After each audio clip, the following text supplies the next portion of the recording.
السلام عليكم ورحمة الله وبركاته. أهلا بحضراتكم في حلقة جديدة من حلقات ملعب أفريقيا على الفضائية المصرية. بفكر حضراتكم بميعادنا الأسبوعي الخميس الساعة 12 صباحا من كل أسبوع. كمان تقدروا تتابعوا صفحتنا على الفيسبوك ملعب أفريقيا علشان تعرفوا أهم الأخبار والحصريات والكواليس الخاصة بالأندية والمنتخبات اللي بتشجعوها. الحقيقه انا بحسد نفسي على ان انا بقدم برنامج افريقيا في التوقيت ده. يمكن الكلام ده مكرر وقلته قبل كده، ويعني انا كنت بحس ان انا ببالغ شويه، وكنت يعني بقول ان انا بشجع نفسي، ولكن في الحقيقه الانتصارات اللي شهدتها مصر الفتره الاخيره وبالذات السنه اللي انا قدمت فيها البرنامج ده انتصارات مهمه جدا وانتصارات رائعه جدا. بدايه من تنظيم مصر لكاس الامم الافريقيه، سواء على مستوى المنتخب الاول الكبار او على مستوى المنتخبات الاولمبيه، ان ده يحصل في سنه واحده في ظل الظروف الصعبه اللي العالم كله بيمر بيها دي. ده اعتقد ده يمكن لاول مره، ده من حسن حظي انه المنتخب الاولمبي يكسب منتخب البرازيل الاولمبي. اعتقد برضو ما حصلتش في التاريخ قبل كده ان اي منتخب مصري في كرة القدم كسب منتخب البرازيل، ودي تبقى اول مرة، فبالتالي ايضا ده من حسن حظي. ان نهائي القرن الافريقي او نهائي القرن المصري زي ما بيتقال يتعمل لاول مرة في التاريخ، وابقى انا بقدم ملعب افريقيا، يبقى اكيد ما فيش حل. انا اكيد محظوظ. والحقيقة انا سعيد جدا يعني ان انا بقدم البرنامج العظيم المحترم ده في القناة الكبيرة المحترمة دي. والحقيقة انا سعيد جدا يعني بردود الافعال اللي بشوفها في الشارع من الناس وعلى السوشيال ميديا وكل الناس اللي بيتابعوا ملعب افريقيا، لان احنا عندنا يعني الحقيقه عاملين مجهود جبار جدا وعاملين مجهود رائع. اعتقد بنحاول نجيب لكم كل التفاصيل في كل حته في قاره افريقيا، مش سايبين حاجه. يعني اعتقد ان الجمهور ملعب افريقيا مستمتع جدا بكل اللي احنا بنقدمه هنا في ملعب افريقيا. الحقيقه يعني خلينا ناخد الامور السعيده او الاخبار السعيده واحده واحده كده، وابتدي بالمنتخب الاول اللي قدر ان هو يفوز على توجو ذهابا وايابا. كسب هنا في القاهرة بهدف أحرزه نجم نادي الزمالك الونش، ويعني أداء كان يعني شوية باهت، وردود الأفعال كانت خلينا اقول حزينه، وخلينا اقول انه في ناس كتير جدا يعني ما كانتش مبسوطه بالمنتخب المصري ولا بادائه، وكان في هجوم يعني قوي جدا على الجهاز الفني وعلى اللاعبين. رحنا المباراه الثانيه والناس كانت قلقانه شويه، لكن كابتن حسام البدري استطاع ان هو يفوز بثلاثيه مهمه جدا مقابل هدف واحد لتوجو، وقدمنا مباراه رائعه جدا، قدمنا مباراه مهمه جدا في غياب 7 عناصر اساسيه عن المنتخب. ودايما ده كان رايي في المنتخبات المصريه او المنتخب الاول بالاخص، مفيش حاجه اسمها لعيب اساسي ولاعيب احتياطي. انت بتاخد 25 بتاخد 30 لعيب، اي حد فيهم لازم يلعب يأدي بنفس الشكل. مفيش حاجه اسمها اساسي ومفيش حاجه اسمها احتياطي. واعتقد ان احنا شفنا الامر ده في هذه المباراه، غياب عناصر مهمه جدا. مفيش اصعب ولا اكتر من غياب محمد صلاح نجم مصر الاول ونجم يعني من اهم نجوم العالم، وبعدين غياب النني، ويعني كفايه نص ملعب. يعني طارق حامد ما لعبش المباراه الاولى ولا هو ولا حمدي فتحي، كان اثنين في نص ملعب تانيين خالص، كان السوليه والنني. المباراه الثانيه اثنين مختلفين تماما، ادوا بشكل كبير جدا، ادوا بشكل رائع جدا. ثبات المستوى للشناوي، كوكا لعب المباراه الثانيه، مصطفى محمد لعب المباراه الاولى، فبالتالي لعيبه كتير جدا شاركت في المباراتين. وحسام البدري زي ما انا بقول اكتر مدرب مصري، تختلف معايا او تتفق، لكن بلغه الارقام اكتر مدرب مصري يناسب المنتخب المصري هو حسام البدري. راجل شخصيه قياديه، شخصيه مهمه جدا، حصل على العديد من البطولات المهمه جدا مع النادي الاهلي ومع سواء كمدير فني اقوى مديرا للكره، وايضا مع المريخ السوداني حصل على يمكن اكثر من 23 او 24 بطوله. لعب مباريات كتيره جدا في دوله افريقيا، فبالتالي هو انسب واحد مصري من وجهه نظري الشخصيه، يعني انسب واحد مصري يتولى قياده المنتخب المصري. ويعني مش عايزين نستعجل في حكمنا على كابتن حسام البدري، لانه بدري قوي انك تحكم عليه. كابتن حسام ما لحقش يمرن المنتخب شهر على بعضه يعني، فبالتالي بصماته هتبان امتى؟ هتبان مع الوقت. المباراه الاولى كان فيها بعض السلبيات الفنيه، بيشارك فيها الطرفين سواء الجهاز الفني ولا اللعيبه، لانه بسهوله وبسلاسه جدا. لعيبه المنتخب الاول لعيبه كبار جدا، لعيبه محترفين، ولاعيبه بيلعبوا في الاهلي وفي الزمالك وفي بيراميدز، عندهم خبرات كبيره جدا. سوء الاداء اللي في الملعب ما تجيش تقول لي حسام البدري، حتى لو ما فيش مدرب بره اللعيبه المفروض تقف بشكل كويس. ما ينفعش توجو وتبقى بتلعبنا هنا في استاد القاهره ويمسكوا عليا كوره وانا حتى مش عارف اقف كويس، ولا عارف اتقل على الكوره بلغه الكوره، ولا عارف اخلص الماتش ولا اعدي الماتش. فبالتالي هي المسؤوليه على الفريق، على الطرفين سواء الجهاز الفني او اللعيبه. ولكن انا ما بحبش اتكلم في الامور السلبيه كتير، وبحب اتكلم على الامور الايجابيه. والحمد لله احنا تصدرنا المجموعه مع جزر القمر، والحمد لله الامور ماشيه بشكل كويس جدا. 8 نقاط لمصر و8 نقاط ايضا لجزر القمر. شفنا طبعا الماتشات اللي في التصفيات الافريقيه كلها، واستمتعنا بمباريات كتيره جدا ومباريات هامه جدا. الاسبوع كان حافل الحقيقه بالعديد من المباريات الهامه جدا والنتائج المؤثره جدا، وفي فرق بعض المنتخبات خلاص حسمت تاهلها لكاس الامم الافريقيه زي الكاميرون. طبعا الكاميرون كده هي مستضيفه، فبالتالي يعني بدون تصفيات، زي السنغال وزي تونس وفرق كتيره جدا، ومالي ايضا اللي بيلعب فيها اليو ديانج نجم النادي الاهلي. فرق استطاعت ان هي خلاص تحجز مكانها وتحجز مقاعدها. الاسابيع اللي جايه ان شاء الله، او يعني المباريات او التصفيات او الجولات القادمه هتشهد باقي الفرق ان شاء الله. يعني ادام اهو حضراتكم على الشاشه، بنبارك طبعا لمنتخب تونس وبنهنيه، قدم اداء رائع جدا. ويعني تونس طول عمرها فرقه كبيره وفرقه محترمه، ويمكن حققوا رقم قياسي المره ال15 على التوالي يلعبوا كاس الامم الافريقيه على التوالي، فبالتالي ده شيء رائع جدا. منتخب مالي ايضا قدم مردود جيد جدا وقدم مردود ايجابي جدا، والحقيقه يعني جمهور النادي الاهلي جمهور مصر بقى يتفرج على منتخب مالي عشان خاطر اليو ديانج، واحد من اللعيبه المهمين جدا والمؤثرين جدا سواء مع النادي الاهلي او مع المنتخب المالي.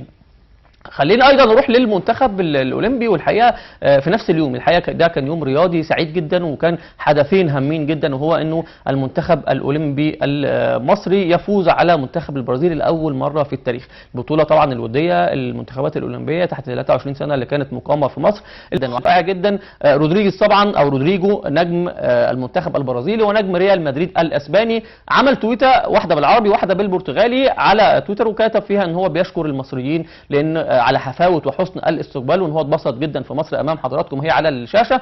رودريجو ده واحد يعني لعيب ريال مدريد ولعيب من اللعيبه المهمه جدا اللي احرز الهدف الاول هنا، ولعيب مهم جدا.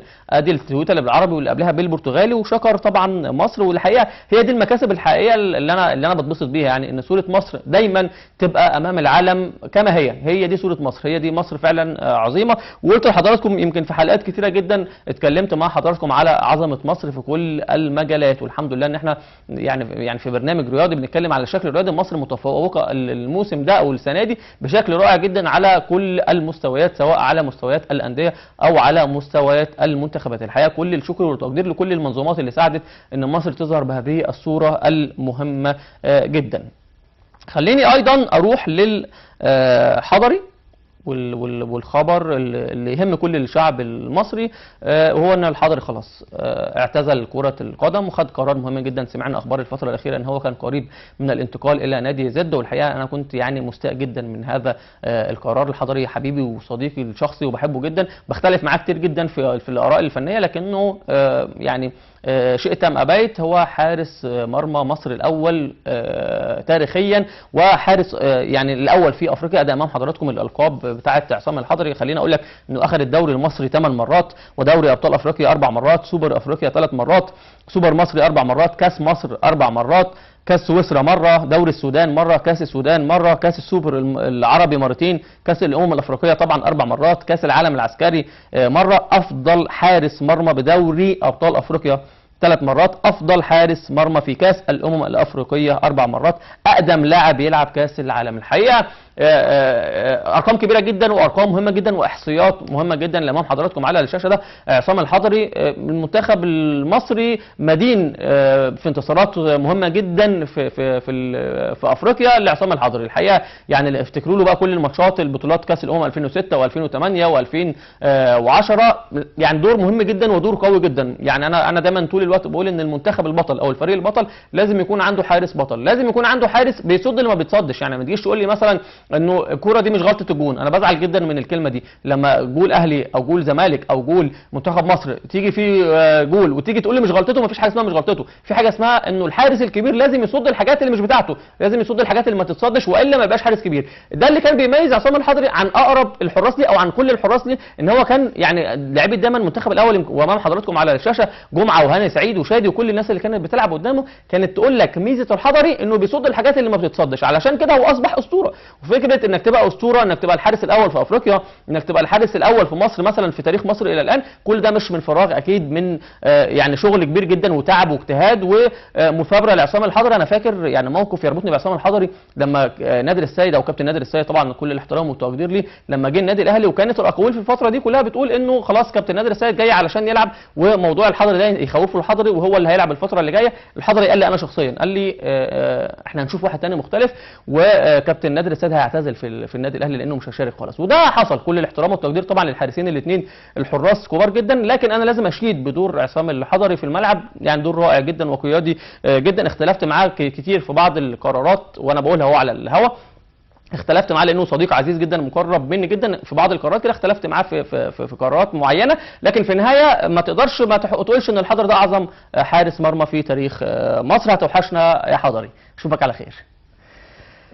هروح للخبر ايضا المهم جدا، وهو نهائي القرن الافريقي او نهائي القرن المصري، سميه زي ما تحب تسميه. وانا اتكلمت في الكلام ده قبل كده. اول ما الاثنين وصلوا قلت لك بس البطوله عندنا، والاتحاد الافريقي عندنا، والملعب عندنا، والاهلي عندنا، والزمالك عندنا، وعلم مصر خلاص في كاس العالم ما لهاش حل، خلاص اتحل. علم مصر في كاس العالم للانديه خلاص، الكاف قال لك ان كده كاس العالم هيتلعب ومفيش تاجيلات برغم كورونا برغم كل حاجه موجود، فكده كده علم مصر موجود هناك. علم مصر بقى ده ساعتها يمثله الاهلي، ساعتها يمثله الزمالك، ده موضوع ثاني. لكن الاهم من كل ده يا جماعه الكلمه الاولى اللي انا قلتها، مبروك لمصر ونبذ التعصب. طول الوقت عمالين نتكلم زي ما بقول لحضراتكم، هو مصر كلها يا جماعه متبنيه الفكره دي او متبنيه هذه المبادره، وهي نبذ التعصب. زي ما قلت لك مفيش حل. مصر نجحت بكل الاشكال بكل الطرق في مختلف المجالات. السنه دي سنه استثنائيه، سنه مهمه جدا، سنه رائعه جدا. ما ينفعش اي تصرف فردي من اي حد لا قدر الله يعكر هذا الصف. وبالتالي الفريقين عليهم الاجهزه الفنيه والاداريه والطبيه وايضا الجماهير يا جماعه لو سمحتوا، في الاخر لازم حد يكسب ولازم حد يخسر، ملهاش حل. يعني ملهاش حل. مش طبعا انا مش عايز ابقى مثالي زياده عن اللزوم ولا ببالغ مثلا واقول لك ان احنا زي مثلا ما بيتقال لو الاهلي كسب الكابتن الاهلي وكابتن الزمالك يشيلوا الكاس او العكس ده يحصل. انا عارف ان ده مش هيحصل، عارف ان هيبقى فيه سخونه جامده جدا، ولكن سخونه في اطار كره القدم. انا بشجع النادي الاهلي واخويا بيشجع نادي الزمالك وصاحبي وزوجتي بيشجع النادي الخصم او النادي المنافس. في كل بيت فيه كده، في اهلاوي في زملكاوي، لكن في النهايه خليني اقول لك انت حر فيما لم تضر. يعني براحتك، انت حر جدا تزعل براحتك تفرح براحتك، لكن لا تضر بمصلحه مصر، لا تضر بسمعه مصر. وبالتالي رساله مهمه جدا للعيبه اللي هيشرفونا ان شاء الله قدام العالم كله، لان السبوت هيبقى مهم جدا على مصر في هذه المباراه. خلينا اطلع مع حضراتكم. الاسبوع اللي فات لو نفتكر عملنا فاصل عن تاريخ مشاركات نادي الزمالك في افريقيا. الاسبوع ده عندنا فاصل هيكون موجود معانا دلوقتي تستمتعوا بيه ان شاء الله، فاصل عن تاريخ مشاركات النادي الاهلي في افريقيا. بعد الفاصل ان شاء الله هستقبل الكابتن محمد العتراوي نجم غزل المحله السابق ومنتخب مصر السابق، انتظرونا.